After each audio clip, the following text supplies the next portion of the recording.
के पास आ जाना चाहिए? आएगा जरूर, वो लेट से आ पाएगा। उसका घर फैमिली पूरा टॉर्चर देता है ना।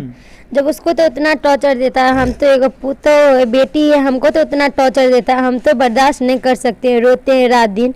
तो उसका बेटा है, उसको कितना टॉर्चर देता है। चाचा रमेश अब हमें इंसाफ चाहिए, चाचा रमेश अब हमें इंसाफ चाहिए, कैसे रहूंगी दुनिया में हमको बताइए, चाचा रमेश अब हमें इंसाफ चाहिए, कैसे रहूंगी दुनिया में हमको बताइए, क्या करूंगी मुझको बताओ न चाचा जी, छुपाओ न चाचा जी, क्या याद मेरी आती नहीं, क्या याद मेरी आती नहीं। क्या कहिएगा?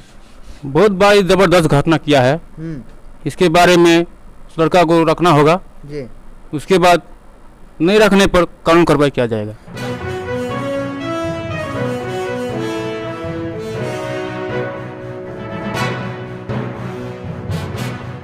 कानूनी कार्रवाई किया। देखिए इसको पता है कि क्या कार्रवाई किया जाएगा, लेकिन वो जो लुच्चा है वो उसको पता नहीं है कि हम जब इससे शादी किए, इनके पेट में मेरा शिशु पल रहा है, और लुच्चा को कोई मतलब नहीं है कि बीवी कहाँ है, अपना कहाँ है, घर क्या इज्जत उसका इस वक्त यहाँ पे बैठी हुई है, और उनको ये तक पता नहीं है कि हम क्या करें नहीं करें। और एक विकलांग आदमी को पता है कि हम कानून का सहारा लेंगे। तो इस घटना को किस नज़र से देखते हैं? क्या कुछ इनको न्याय मिलना चाहिए कि नहीं? अन्याय मिलना चाहिए, अन्याय के साथ गलती का अन्याय मिलना चाहिए। और इधर कैमरा घुमा सकते हैं, ये गुलजार जी हैं, इनके बारे में तो क्या बताएंगे? इनका परिचय तमाम लोग जानते हैं। देखिए, हम अक्सर देखते हैं कि बिहार के लोग कहते हैं कि मेरा बिहार सुरक्षित नहीं है, मेरा देश सुरक्षित नहीं है। कैसे रहेगा? जो बोलते हैं वही कर रहे हैं, तो कैसे हो जाएगा? तो हमें खुद अपने आप को खुद सही रहना है और अपने आप को अच्छाई करना है। देखिए, एक बेटी, नेपाल की बेटी आज बिहार में, इंडिया में आके रो रही है, तो आपको शर्म आनी चाहिए इस बात से। शर्म आनी चाहिए कि एक हिंदुस्तानी होके एक नेपाल की बेटी को इतना मजबूर कर रहे हैं आप कि आपके देश में आके रो रहा है। अच्छा लग रहा है आपको? तो मैं क्या कुछ लाए हैं इनके लिए? देखिए, मैं इनके लिए भी लाया हूँ, कुछ सुनाता हूँ। हमारे भैया अजीत यादव जी, तो ये तो बेकसूर बता रहे हैं, फिर भी मैं कलाकार हूँ भैया, तो बुरा मत मानिएगा। अपने गीत वो ये बेकसूर बता रहे हैं, जहाँ तक हम लोग का मानना है कि वो अगर बेकसूर रहते तो इतने में, देखिए, पति से बढ़कर पत्नी के लिए कुछ नहीं होता, मानते हैं ना? ये बात आपकी मानते हैं। अगर हस्बैंड ठीक ठाक हो तो किसी का चलता नहीं है, तो ये भी हक है आपका कहना। सुनाता हूँ, सुनिएगा।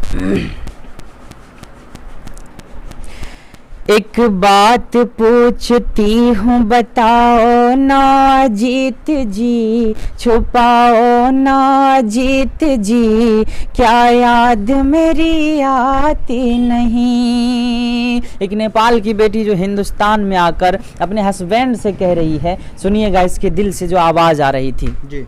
बात पूछती हूँ बताओ ना जीत जी, छुपाओ ना जीत जी, क्या याद मेरी आती नहीं, क्या याद मेरी आती नहीं। कि शादी के बाद कहते थे छोड़ूंगा ना कभी, शादी के बाद कहते थे छोड़ूंगा ना कभी, बंधन है जिंदगी का मैं तोड़ूंगा ना कभी, बंधन है जिंदगी का मैं तोड़ूंगा ना कभी, क्यों छोड़ गया मुझको बताओ ना अजीत जी। एक बात पूछती हूँ बताओ ना अजीत जी, छुपाओ ना अजीत जी, क्या याद मेरी आती नहीं। और हमारे रमेश चाचा है, मैं इनके ही लिए ये नहीं बल्कि हमारे पंचायत के अंदर अगर कोई भी किसी भी तरह के मुसीबत में फंसे रहते हैं, देखिए नेपाल की बेटी है, उनके लिए एक साया बन चुके हैं। तो रमेश चाचा से ये बेटी क्या कह रही है तो सुनिएगा। जी। एक बात पूछती हूँ बताओ ना जीत जी, छुपाओ ना जीत जी, क्या याद मेरी आती नहीं, क्या याद मेरी आती नहीं। देखिए बहुत बहुत धन्यवाद आपका हमारे साथ जुड़ने के लिए।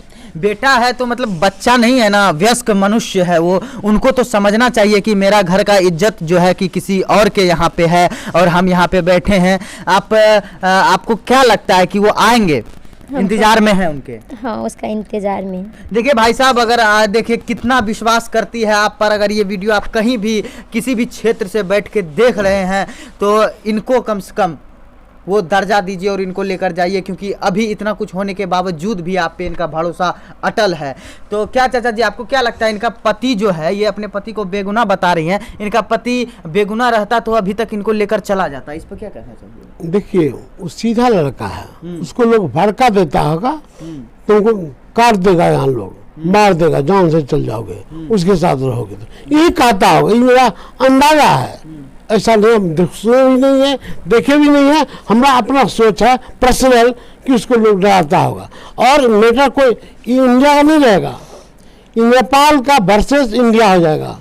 देखेगा हालत इतना होगा कि कहने से बाहर लोग नहीं बुझ रहा है। मैटर को इंडिया खाली थोड़ा है, यहाँ नेपाल का इंडिया का मैटर है। अच्छा, 2.5 साल आपका शादी का हो गया, 2.5 साल में ये पहली बार हुआ है कि इससे पहले भी ऐसी घटना घटी है, आपको छोड़ने या छुड़वाने की बात हुई है? पहले 6 महीना आगे में हुआ था, वहाँ से जब मेरा हस्बैंड यहाँ आ गया था पहले 6 महीना आगे में, तो उसको मोबाइल छीन गया था, उसको मोबाइल नहीं दे रहा था, वहाँ जाने नहीं दे रहा था। 1 महीना हो गया, 1 महीना तक हम इंतज़ार किए, तब मेरा हस्बैंड उसका दोस्त यार का मोबाइल से हमको कॉल किया कि तुम आओ सरपंच जी का द्वार पे। सरपंच जी का नंबर दिया था, निर्मल सरपंच जी का, तो वहाँ पर आए। ये सब बात रखने से तब मेरा हस्बैंड को यहाँ से भगा दिया था, बन के उसका मामा का घर भगा दिया। तो 2 दिन तक हमको वहाँ जमाल सरपंच जी के में रहे हैं। 2 दिन बाद लड़का को बुलाए तो लड़का एक्सेप्ट कर लिया था। उसका घर फैमिली बार बार खाली टॉर्चर देता, लड़की को छोड़ दो, ये कर दो, नहीं रखो लड़की को। तो लेकिन मेरा हस्बैंड अपना दिल से मन पसंद करके हमको शादी करके वो रखा था, समाज का आगे में भी।